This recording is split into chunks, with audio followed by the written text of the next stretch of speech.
which of the following formula used to determine the gross fiscal deficit இருக்காங்க. மொத்த நிதி பற்றாக்குறையை தீர்மானிக்க பின்வரும் சூத்திரங்கள் எது பயன்படுத்தப்படுகிறது இருக்காங்க. இந்த பிசிக்கல் அப்படின்னு வந்தாவே பிசிக்கல் டெபிசிட் அப்படின்னு சொன்னாவே ரொம்ப ரொம்ப இம்பார்ட்டன்டான கான்செப்ட். இது என்னன்னு சொல்லி வந்து நான் உங்களுக்கு சிம்பிளா வந்து புரிய வைக்கிறேன். அது ஒன்றும் கிடையாது. இப்ப இண்டிவிஜுவல் என்ன கூட எடுத்துக்கலாம். என்னோட சம்பளம் வந்து நான் 100 ரூபா அப்படின்னு சொல்றேன்னு வச்சுக்கேன். என்னோட சம்பளம் வந்து நான் 100 ரூபான்னு சொல்லிட்டு எங்க அம்மா கிட்ட வந்து கொடுக்குறேன். ஆனா அந்த சம்பளம் வந்து எங்க அம்மாக்கு என்னன்னா 100 ரூபா வந்து என் மகனுக்கு வந்து சம்பளம் நினைச்சிட்டு இருக்காங்க. பட் ஆக்சுவலா நான் என்ன பண்றேன், 50 ரூபா தான் என் கம்பெனில வந்து எனக்கு சேலரியே கொடுக்குறாங்க.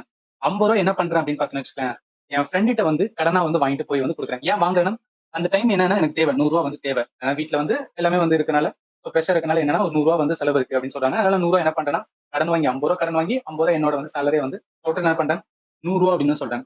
இப்ப பாயிண்ட் ஆஃப் வியூ, அதாவது என்னோட பாயிண்ட் ஆஃப் வியூ, என்னோட அம்மாவோட பாயிண்ட் ஆஃப் வியூ வந்து பார்க்கும்போது 100 ரூபா வந்து என்னன்னா வருமானம், ரைட்டா? அப்படிதான் தெரியுங்க. நான் ஆக்சுவலா உள்ள போய் பார்த்தேன்னு வச்சுக்கேன், இந்த 100 ரூபா வந்து என்டையரா வருமானம் கிடையாது. 50 ரூபா தான் என்டையரா வருமானம். இந்த 50 ரூபா என்னன்னா இப்ப வருமானம் மாதிரி இருக்கும். ஆனா என்ன பண்ணா திருப்பி கொடுக்கணும்ல. ஏன் அப்படின்னா நான் கடன் வாங்கியிருக்கேன். கடன் வாங்கின எந்த ஒரு இதையும் வந்து நம்ம திருப்பி கொடுத்தா ஆகணும். அதனால என்ன அப்படின்னா இதுலயே அதாவது இண்டிவிஜுவல் லெவலில் இந்த மாதிரி இருக்கு பாத்தீங்கன்னா, ஒரு உண்மையான நம்மளுக்கு வந்து காசு வருது, இன்னொன்னு கடன் வாங்கிக்கும். இதே தான் என்ன இருக்குன்னா நேஷனல் லெவலில் இருக்கும். இந்த நேஷனல் லெவலில் என்னன்னா 100 ரூபா வந்து என்னன்னா வருமானம் வருதுன்னு வச்சுக்கேன். கவர்மெண்ட் என்ன பண்ணுவோம்னா 50 ரூபா வந்து ஒரு சைடுல இருந்து வருமானம் வரும். இன்னொரு 50 ரூபா என்ன பண்ணுவோம்னா கடன் வாங்க வேண்டிய கட்டாயம் இருக்கும். அந்த கட்டாயம் இருக்கு பாத்தீங்களா, அந்த கட்டாயம் வந்து எவ்வளவு இருக்கு, நம்ம எவ்வளவு கடன் வாங்கணும், அதை பாக்குறதுக்காக யூஸ் பண்ற ஒரு இதுதான் வந்து பிசிக்கல் டெபிசிட் சொல்லுவாங்க. டெபிசிட்னாவே என்னன்னா பற்றாக்குறை தான். அதாவது செலவு அதிகமா இருக்கு, வரவை விட. அது எப்படி வந்து அந்த எவ்வளவு வந்து நம்ம வந்து கடன் வாங்கணும் அதை பாக்குறதுக்காக யூஸ் பண்றதா வந்து பிசிக்கல் டெபிசிட். அதுக்கு சில ஃபார்முலா இருக்கும், அதை வந்து பார்த்துலாம். ஒண்ணும் கிடையாது, நல்லா கவனிங்க.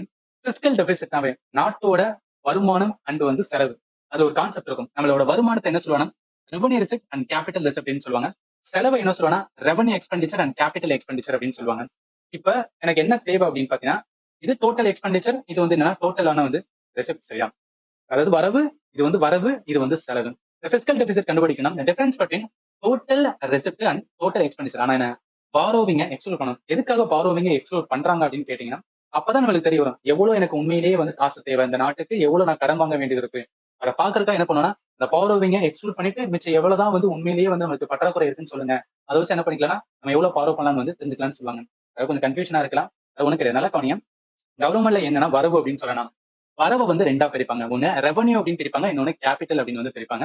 சரி, இப்ப இந்த ரெவன்யூல என்ன இருக்கும்னா ரெவன்யூ ரெசிப்ட், ரெவன்யூ வருமானம் அப்படின்னு சொன்னாவே அது என்ன, கவர்மெண்ட்டுக்கு வருமானம் வரும், அது திருப்பி கொடுக்கணும் அவசியம் கிடையாது. அந்த மாதிரி என்னெல்லாம் வருமானம் வருதோ அது எதுக்குள்ள வச்சுக்காங்க, ரெவன்யூல வச்சுக்காங்க. டாக்ஸ் இருக்கு வச்சுக்கோங்க. இப்ப என்ன எவ்ரி வருஷம் வந்து என்ன பண்றோம், டாக்ஸ் வந்து கவர்மெண்ட் பே பண்றோம். கவர்மெண்ட் வந்து அந்த டாக்ஸ் அமௌண்ட் நமக்கு திருப்பியா கொடுக்குறாங்க, டேரக்டா பார்க்கணும் அந்த அமௌண்ட் அப்படியே திருப்பி கொடுக்குறாங்க, இல்ல இல்ல. அதனால என்னன்னா இது பார்ட் ஆஃப் இதுதான் ரெவன்யூல வச்சுக்காங்க. நான் டாக்ஸ் ரெவன்யூ, அதாவது இன்ட்ரெஸ்ட் பேமெண்ட், இந்த வட்டி இருக்கு பாத்தீங்களா, வட்டி காசு. டிவிடெண்ட்னா ப்ராஃபிட்டோட ஷேர் அப்படின்னு சொல்லுவாங்க. ப்ராஃபிட்டோட வந்து ஷேர் அப்படின்னு சொல்லுவாங்க.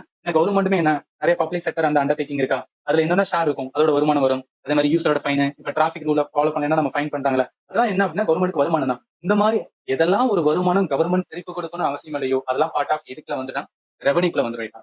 கேபிட்டல் வாங்க, கேபிட்டலுமே என்னன்னா வருமானம் தான். ஆனா அது எப்படி இருக்குன்னா கடன் வாங்கப்பட்ட வருமானம் அப்படின்னு சொல்லுவாங்க. சோ கடனால வாங்கப்பட்ட வருமானம். இங்க பாருங்க பௌரோவிங் அப்படின்னு இருக்கா, இது என்ன அப்படின்னு பார்த்தா டெப்ட் ரிசிப்ட். டெப்ட் அப்படின்னு பாத்தீங்கன்னா நம்ம என்ன பண்ணோம், கடன், கடன் சுமை மாதிரி திருப்பி கொடுத்தே ஆகணும், ரைட்டா. அதே மாதிரி இன்னொன்று நான் டெப்ட் அப்படின்னு சொல்லுவாங்க.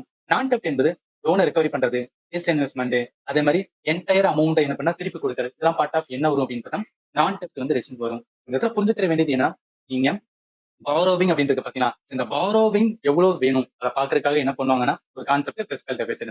இப்ப எனக்கு இது வேணும்னா நல்லா கவனிக்கலாம். நான் என்னன்னா பேசிக்கா சொல்லியிருக்கேன். இப்போ ஒரு எக்ஸாம்பிள் எடுத்துக்கலாம். இது வந்து பாருங்க ரெசிப்ட், அதாவது நான் என்னோட வருமானத்துல ரெவன்யூ ரெசிப்ட் என்ன பண்றேன்னா ஒரு 3000 எடுக்கிறேன். கேபிட்டல் ரெசிப்ட், கேபிட்டல் ரெசிப்ட்ல ரெண்டு இருக்கு, ஒன்னு டெப்ட் இருக்கு, நான் டெப்ட் இருக்குக்கா. நான் டெப்ட் 2000 வருது, டெப்ட் வந்து ஒரு 1000 வருது. மொத்தமா என்னோட வருமானம் கவர்மெண்டோட வருமானம் 6000 வருது. எக்ஸ்பெண்டிச்சர் ரெவன்யூ கேபிட்டல் மொத்தமா சேர்த்து வந்து 6000 வருதுன்னு வச்சுக்கேன். இப்ப என்ன அப்படின்னு பார்த்தா இந்த இடத்துல உங்க பிசிக்கல் டெபிசிட்டுக்கா டோட்டல் எக்ஸ்பெண்டிச்சர், நம்மளோட டோட்டல் எக்ஸ்பெண்டிச்சர் 6000 ஆயிட்டா, 6000 போட்டாச்சு. அடுத்து ரெவன்யூ ரெசிப்ட், ரெவன்யூ ரெசிப்ட் எடுப்பேன் 3000 இருக்கா, 3000 போறேன். அதுக்கப்புறம் என்ன பண்றேன்னா கேபிட்டல் ரெசிப்ட் நான் டெப்ட் மட்டும் இருக்கேன். ஏன் நான் டெப்ட் எடுக்க மாட்டேன்னா அது வந்து வரும், அதை நான் தெரிஞ்சுக்கிறதுக்காக அப்படி பண்றேன். அதனால என்ன பண்றேன், ஒரு 6000 3000 2000 கழிச்சுனா 6000 இருக்கு, இந்த 3000 2000 5000 வரும், ரைட்டா. அப்ப 6000த்துல 1000 போது 1000 வரும். இப்ப என்ன தெரிய வருதுன்னா இந்த 1000 ரூபாய் இருக்கு பாத்தீங்கன்னா, இந்த 1000 ரூபாய் எனக்கு தேவை. அதாவது கவர்மெண்ட் கண்டிப்பா என்னன்னா செலவு வந்து பண்ணி ஆகணும். அந்த காசு இல்ல, அந்த காசுக்கு என்ன பண்ணுவாங்க, பாரோ பண்ணுவாங்க. பாரோ யார்கிட்ட பண்ணுவாங்க அப்படின்னா வேர்ல்டு பங்க் பண்ணுவாங்க.